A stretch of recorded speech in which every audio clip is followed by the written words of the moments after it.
This is part 19 in a series of videos in which I am reproducing this ADM-3A main board. In the previous videos in this series I've gone through the development of this board, the initial testing, and in the previous video I looked at using an old Commodore PET 8032 chassis as the enclosure for this particular project, and also using the monitor on the same chassis. There were a few issues with the monitor which I think I've corrected, and now it's just really a case of trying to get it to work with this particular board. So the circuit of the monitor is fairly straightforward, but the only real complication is that firstly the signals are inverted compared to what this board puts out, and also the frequency range that it's supposed to operate in is not the same as this board. When I say the signals are inverted, I'm really referring to the sync pulses. The video is actually correct for the main output of the board.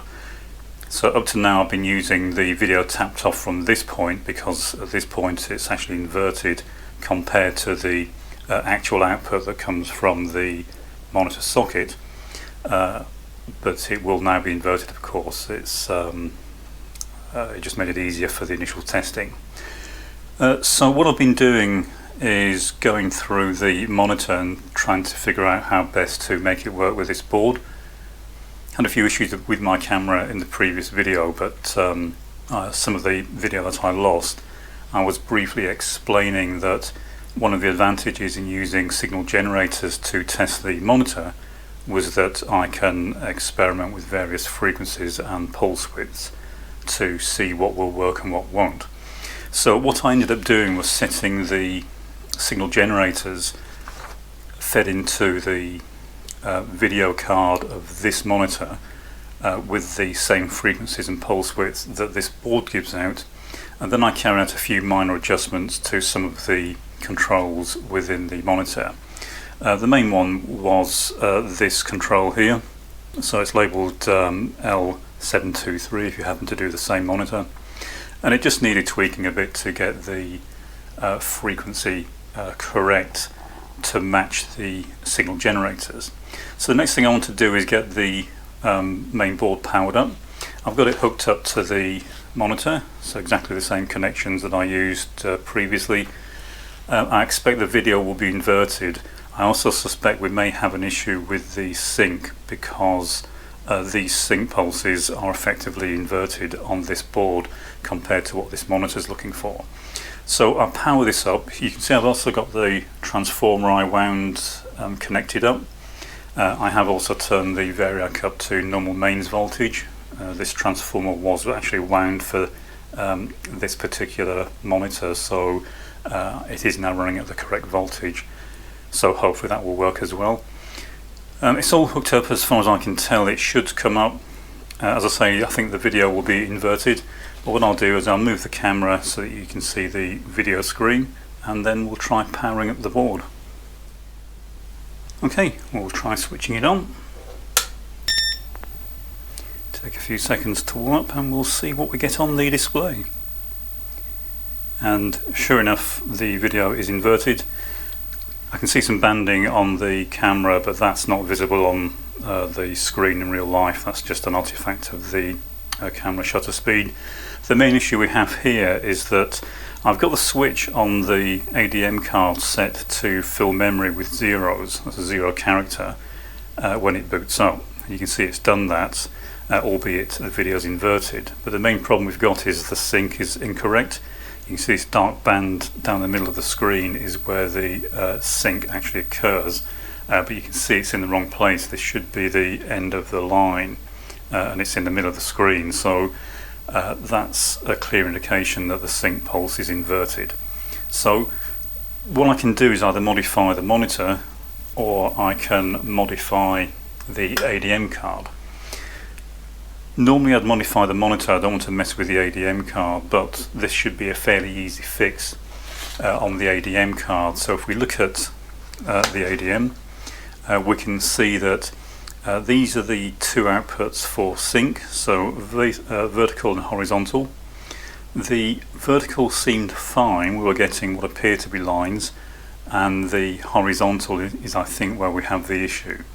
To further clarify this, what I'm going to do is move the location where we're picking off the video to the correct location, so this will be where we would normally take it off on this socket. So I'll just move that into the right location. Okay, so that's got the video tapped into where it should be producing the video that's the right way for this particular monitor. We'll power it back up. And again, the fill switch is still on, so we should get a lot of zeros appearing on the screen, which we do. This weird bit here is just where the retrace is occurring, or where it should occur, and that timing there is what would normally be in the retrace part of the scan, but it's obviously in the wrong place here. But we can see that the other timing is correct. It's just the horizontal sync is wrong, and again it's right down the center of the screen, so it's a clear indication that the sync is effectively upside down, it's inverted. And so what I'll do is find a way to invert that. I'll turn that back off. Now the easiest way for us to do this, again if we look at the schematic, is this is the horizontal sync output, and it's coming from B3 pin 6. But B3 pin 5 is an inverted version of what's on pin 6, of course. So all we need to do in theory is hook the output for the horizontal drive sync pulse to pin 5 of this IC, and we should get the correct looking display. So I'll do that now. I won't mess with the board just now, this is just an experiment, so I'm going to just temporarily pull the wire out of this connector, and then I'll put a clip on the IC, and we'll connect the output to the monitor to pin 5. Okay, so we now have the horizontal sync connected to pin 5 of B3. We'll power this back up. I've still got the fill switch turned on, but we should now get correct synchronization on the display, and because I've already adjusted the frequency, it should be fairly well aligned. And indeed it is. Again, the flickering that you're probably seeing is not evident in real life, that's just an artifact of the camera. So what I'm seeing is a very nice display. It's very linear, we're not getting the compression we had on the other monitor. I've centered it as well. There's a set of centering magnets on the neck of the tube, and I've adjusted those to put the display in the center of the screen. It's an extremely nice clear display. I'm not sure how well it comes out on camera, but there's no fuzziness, no retrace lines. It's very clear, very nice format display. So what I should be able to do now is simulate key presses. So I'll try doing that by, I'm just shorting out the keys, or the key connectors on the keyboard. That seems to be working. So what I'll do now is turn the fill switch off, reboot the board, and we should now just get the cursor in the top left hand corner, which we do. And if I now start simulating key presses, I'll try the digit 1 key. That's working, 2, etc. Okay, that's fine. 4. I'll try a few letters. So that's obviously working fine. So no problem with that at all. Okay, so it's looking very promising. Looks like this is going to work. And so the next step is to get the board physically fitted into this case along with the transformer. And then once that's done, I can start looking at the keyboard proper. With regards to the keyboard, for this one I'll be coming up with some solution. I'll most likely make up a custom board for this particular machine. I will be making up or making available a PCB at some point for fitting the keys and the keycaps you can get off eBay. If you want to come up with your own solution, you can do that. Had some interesting comments on possible interface methods for the keyboard. I'll be very careful in how you approach this. The way that the key scan works on the ADM is actually quite complex, and it's not a simple scanning of rows and columns. There's a timing critical aspect of it, because it actually looks at a counter value at the instant that the key is pressed, and it uses that counter value internally, and it also uses various signals that are hooked up to the same part of the system to drive the serial and the memory, and also certain features such as repeat key and that sort of thing. Now, in addition, certain keys are not in the key matrix. They are separate keys, so they're not scanned. They're completely separate keys. So Alt, Home, Shift, that sort of thing. They're not in the scan matrix for the keyboard.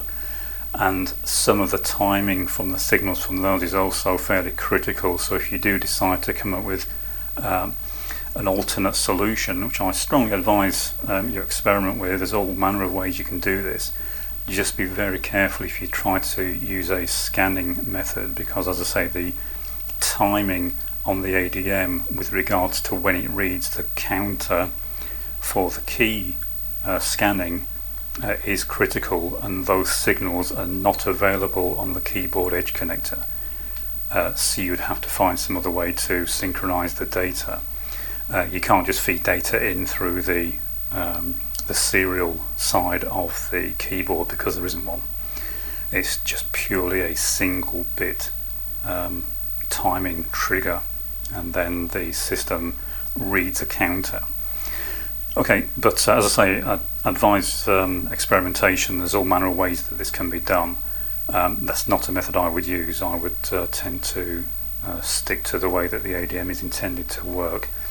Remember that these clock signals, etc., all change depending on the baud rate that's set, and if you do disrupt that, you will get all sorts of issues cropping up that you'll end up chasing yourself in circles for years trying to resolve. But having said that, that's one of the reasons that I developed this board, this reproduction I should say, because it's one of those projects that's a lot of fun. It's very discrete, so there's any number of ways you can go about finding a solution for various parts of it. As you can see, I haven't stuck to the exact way of doing some things that were on the original ADM.